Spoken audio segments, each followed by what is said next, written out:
जय माता दी। आप सभी का हमारे YouTube चैनल में बहुत बहुत स्वागत है। आइए आज सुनते हैं संकष्टी गणेश चतुर्थी की कथा। जो विभक्त संकष्टी गणेश चतुर्थी का व्रत करते हैं उन्हें सभी प्रकार के सुख और समृद्धि की प्राप्ति होती है। गणेश चतुर्थी का व्रत हर माह के कृष्ण पक्ष और शुक्ल पक्ष में इस व्रत को किया जाता है। कृष्ण पक्ष में चतुर्थी तिथि के दिन संकष्टी गणेश चतुर्थी का व्रत किया जाता है और शुक्ल पक्ष में चतुर्थी तिथि के दिन इस दिन विनायक गणेश चतुर्थी का व्रत किया जाता है। संकष्टी गणेश चतुर्थी के दिन भगवान गणेश और साथ में माता दुर्गा का पूजन किया जाता है और इस दिन चंद्रमा को अर्घ देते हुए फिर व्रत को पूर्ण किया जाता है। भगवान गणेश सभी प्रकार के विघ्नों को हरने वाले हैं और अपने भक्तों की सभी मनोकामनाओं को पूर्ण करने वाले हैं। तो आइए सुनते हैं संकष्टी गणेश चतुर्थी की कथा। तो बोलिए प्रेम से भगवान गणेश की जय। बहुत समय पहले की बात है। एक बार भगवान विष्णु का विवाह माता लक्ष्मी जी के साथ निश्चित हो गया। विवाह की तैयारी होने लगी। सभी देवताओं को निमंत्रण भेजा गया, परंतु भगवान गणेश जी को निमंत्रण नहीं दिया गया। कारण चाहे जो भी रहा हो, जब भगवान विष्णु की बारात जाने का समय आया तो सभी देवता अपनी पत्नियों के साथ विवाह समारोह में आए। उन सबने देखा कि गणेश जी कहीं दिखाई नहीं दे रहे हैं। तब वे आपस में सभी मिलकर चर्चा करने लगे कि क्या गणेश जी को न्योता नहीं भेजा गया या स्वयं भगवान गणेश जी ही नहीं आना चाहते हैं। सभी को इस बात पर आश्चर्य होने लगा। तभी सबने विचार किया कि भगवान विष्णु से ही इसका कारण पूछा जाए।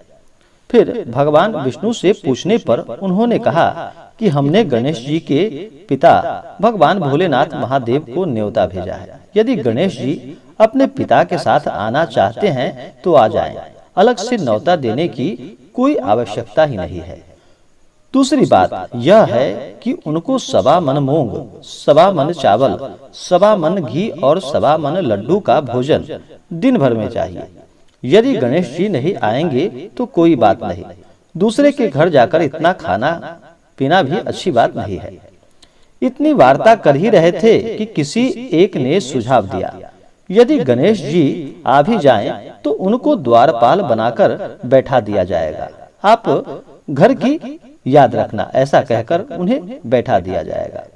आप तो चूहे पर बैठकर धीरे धीरे चलोगे तो बारात में बहुत पीछे रह जाओगे। यह सुझाव सबको पसंद आ गया। तो भगवान विष्णु ने भी अपनी सहमति दे दी। और फिर होना क्या था, इतने में गणेश जी वहां आ पहुंचे और उन्हें समझा बुझाकर घर की रखवाली करने के लिए बैठा दिया गया। फिर वहां से बारात चल पड़ी। तब नारद जी ने देखा कि गणेश जी तो दरवाजे पर ही बैठे हैं। तो वे गणेश जी के पास गए और उनसे रुकने का कारण पूछा। भगवान गणेश जी कहने लगे कि भगवान विष्णु ने मेरा बहुत अपमान किया है।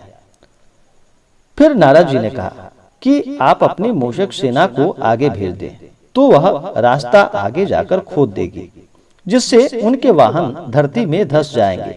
तब आपको सम्मान पूर्वक उन्हें बुलाना ही पड़ेगा। फिर क्या था, तब गणेश जी ने अपनी मूषक सेना जल्दी से आगे भेज दी और सेना ने जमीन आगे जाकर के वहां की जमीन को पोली कर दी। जब बारात वहां से निकली तो रथों के पहिए धरती में धंसने लगे। लाख कोशिश करने के बाद भी पहिए वहां से नहीं निकल पाए। सभी ने अपने अपने उपाय किए, परंतु पहिए किसी से नहीं निकले, बल्कि वह जगह जगह से टूटने लगे। तब तो नारद जी ने कहा कि आप लोगों ने गणेश जी का बड़ा अपमान किया है। यह आप लोगों ने अच्छा नहीं किया। यदि उन्हें मनाकर लाया जाए तो आपका कार्य सिद्ध होगा, क्योंकि भगवान गणेश विघ्नहर्ता और सभी संकटों को हरने वाले हैं। जब भगवान गणेश को बुलाया जाएगा तभी यह संकट टल सकता है। फिर भगवान भोलेनाथ ने अपने दूत नंदी को भेजा और वे गणेश जी को लेकर आए। गणेश जी का आदर सम्मान के साथ सभी ने पूजन किया। तब कहीं रथ के पहिए निकल पाए। अब रथ के पहिए निकल तो गए, परंतु वे जगह जगह से टूट फूट गए थे। तो उन्हें आखिर सुधारेगा कौन? पास के खेतों में एक खाती काम कर रहा था।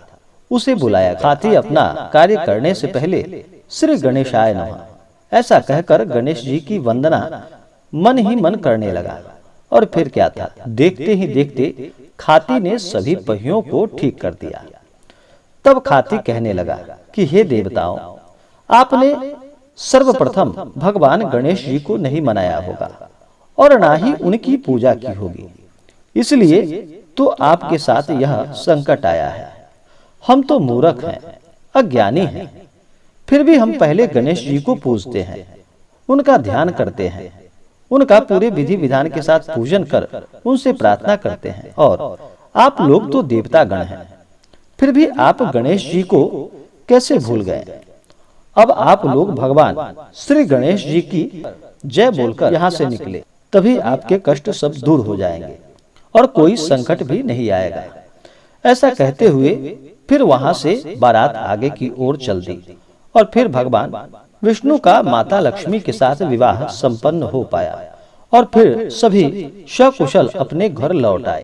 तो बोलिए प्रेम से भगवान गणेश की जय। तो आशा करता हूँ कि यह जानकारी आपको अच्छा लगा हो। ऐसे ही जानकारियाँ की प्राप्ति के लिए हमारे इस चैनल को लाल बटन दबा करके सब्सक्राइब करें, साथ में बेल आइकन घंटी को दबाएं ताकि मेरे वीडियो का नोटिफिकेशन आपको समय समय से मिलता रहे।